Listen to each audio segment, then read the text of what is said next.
Ay talaga naman, gumawa po ng kasaysayan ng Alas Pilipinas Men matapos nga pong manalo kontra sa world number 22 na Egypt sa FIVB World Championship. Maganda ang naging simulain ng bansa matapos makuha ang extended first set. Sinundan niya ng mainit na bakbakan sa mga sumunod pong yugto bago ibinigay ni Mark Espejo ang panalo sa bisa po ng kill block sa fourth set. Final score 29-27, 23-25, 25-21, and 25-21 para sa Pilipinas. Pumasok po ang bansa sa laro bilang world number 88. Nanguna po si Kapitan Brian Bagunas matapos nga po ang 25 puntos habang 21 naman ang iniambag ni Leo Ordiales. 13 puntos naman po ang ginawa ni Espejo, kabilang po ang 3 blocks.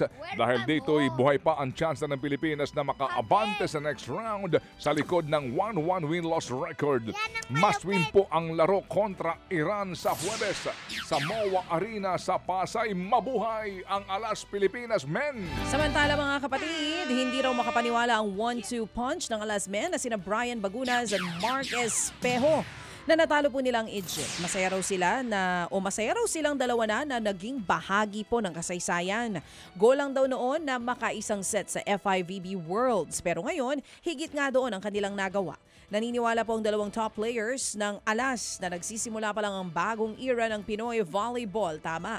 Kaya lalo pa raw nilang pag-iigihan ang kanilang mga susunod na laban.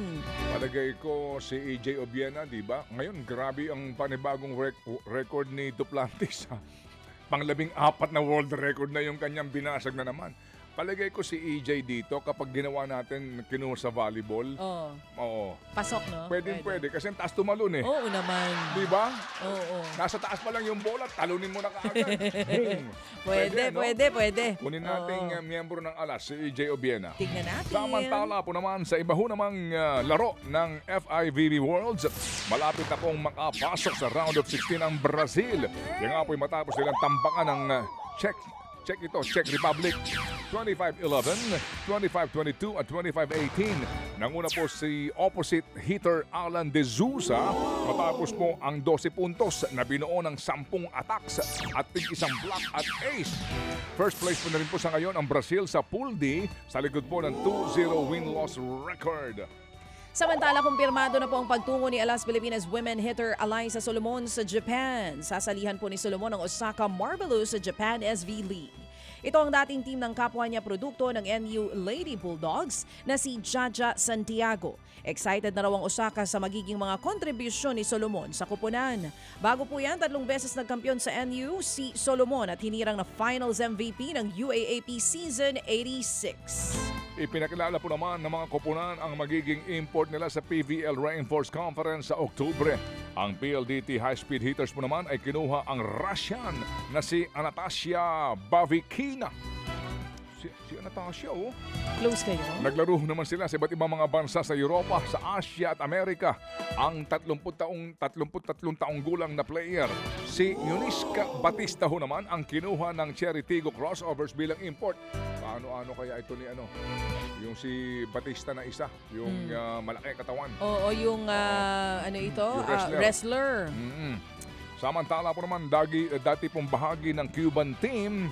Ito pong si Bautista o Batista. Anyway, basta ho.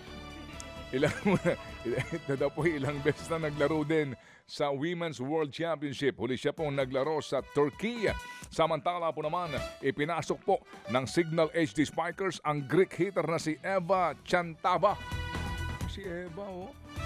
Naglaro sa Pilipinas si Chantaba nang ganapin po sa bansa ang AVC Women's Champions League noong pong taong 2024. FM. Mga kapatid, brothers and sisters, saan ka pa? Dito na tayo sa totoo.